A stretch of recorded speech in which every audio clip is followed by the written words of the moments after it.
This time to talk about one of the most iconic school trips ever. I don't have a footage from it, like videos or photos. I remember taking photos. I've been looking through the archives that I couldn't find anything regarding it. Maybe it was on some phone that I just never retrieved the data. I know it was back in the days. Serra da Estrela. It's known of the most elevated mountain, like that's how you know about the place, like it's because of like the highest point in Portugal. At the time, I remember, and it's still vividly in my memory, like, even if you're supervised by teachers, you let students a little bit for themselves, and that's chaotic. That's the chaos. Like, you're teenagers. It's just like, man, the chaos is gonna happen. We went for 1 or 2 days. I think was that the case. I think it was just like one night sleep, because I don't remember more than that. People that were in my room. So we just went there to like visit and to have an idea about Serra da Estrela and Guarda as well. Like we walked a little bit in Guarda, which I have a blog about it, Guarda, but not back in the days, but like more recent times, because one of my cousins studies there at university. So it's just like I went nearby and visited a couple of things, and I tried to document as much as I could with this camera. That is, yay, lucky you. You try, but fuck you, nothing will come from it. Yeah, that's the vibe of this camera. Me and another guy from my age gap were pointed out to like the bigger people, like to the how do I call that? To like the older ones. And like I said, 11 or 12, and the other people like in our room were like 14 or 15, whatever, like something like that, or 1 year after. I don't know. I remember that was like they were older and they demanded some respect. Like what they decided to do was just like no one sleeps in this room, and they established that straight away. And I was like, okay, I'm used to sleep, but fuck it, I guess I will stay awake even if I can't. Like if I never did, like how do I call it? Even now, like I'm not used to just do like a marathon of not sleeping. Like I'm used to have my 8 hours of sleep. So back then, like I'm a kid, and it's just like, oh yeah, you're gonna have all of this that you're doing, and then you're not sleeping. And we are talking, and like just in our room, there was a small hole in the wall, and basically led towards like the woman's bathroom. I know this because like I didn't spy on it. Like I was just like, I'm just in my corner, I don't want problems. But like I remember like the older people, like everyone going there to like look out if someone was taking a shower or whatever it was weird. So it was just like sort of a hostel, motel, like sort of a thing that is just like, hey, okay, yeah, it's just to sleep. This has no quality whatsoever. 2 or 3 teachers were called because our room was making a lot of noise. So they went there to try to stop, and then they'd like not entirely stopping, but like just saying like, please guys, just keep it quiet. Like there was some guys in our room that even the teachers were like sort of scared of them. You know, that's like the level of insanity in that room is just like, yeah.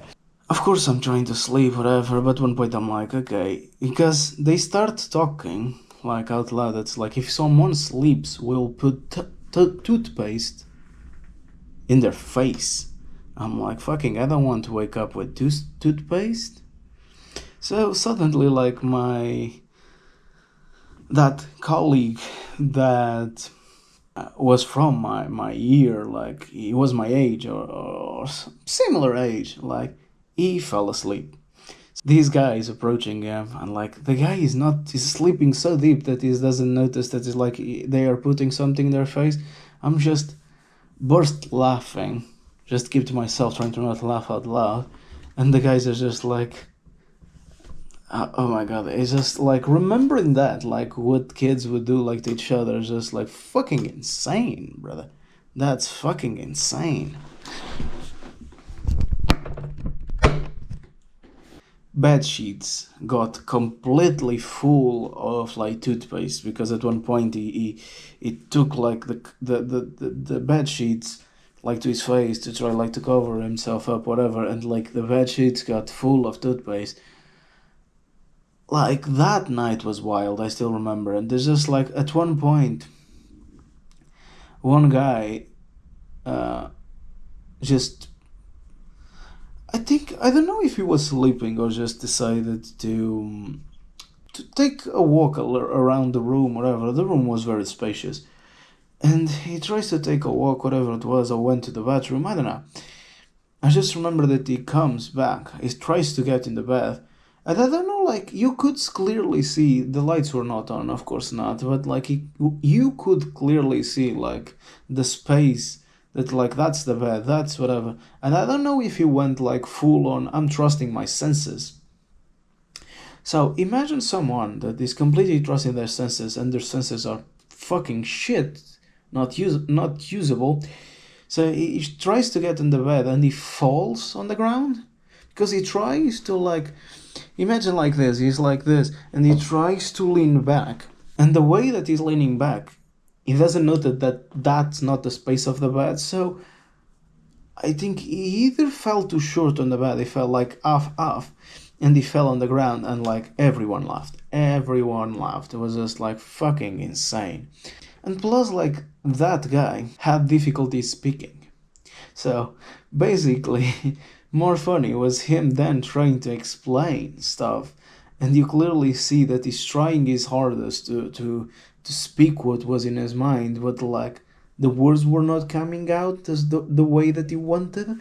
So it was just like made it even more funnier because he was just like, man, I know that this is bad to like mocking kids, and now like as an adult you look at back and it's just like fucking we're ruthless. Like what back is just like you're just kids. Like I don't think that's even bullying. That's just, man, that's just fucking laughing at the guy that just fell off, man. And then the shit part of all of this was just trying to survive for the full day because you're like, fucking hell, we could have slept. But again, like, I was too afraid of sleeping because, like, oh, they're gonna put toothpaste on me. I'm glad that I went through this because, like, I have stories to tell. It's the same as, like, something bad happens or something different, weird happens. It was like, I wish that this didn't happen, but at the same time, I'm glad that this did happen because I have stories to tell and they're funny and entertains people. If you like it, share, comment. Even if the comment is just an emoji laughing or whatever it is, like, it helps the algorithm. Like, the algorithm on YouTube recognize that it's like, oh, it's been engagement. This post has engagement, and this engagement, let's share it to other people. They might enjoy it, like someone that is into similar taste. So there's like this, the way that this algorithm works is just like if you engage, if you share, if you like, that sort of stuff, the algorithm recognize that there's like, oh, people are engaging with this, so this must be good. If this is good, I'm gonna recommend to others. So please do, and subscribe to not lose any of the content that will come out. And yeah, take care of yourselves. That's what matters, and stay safe.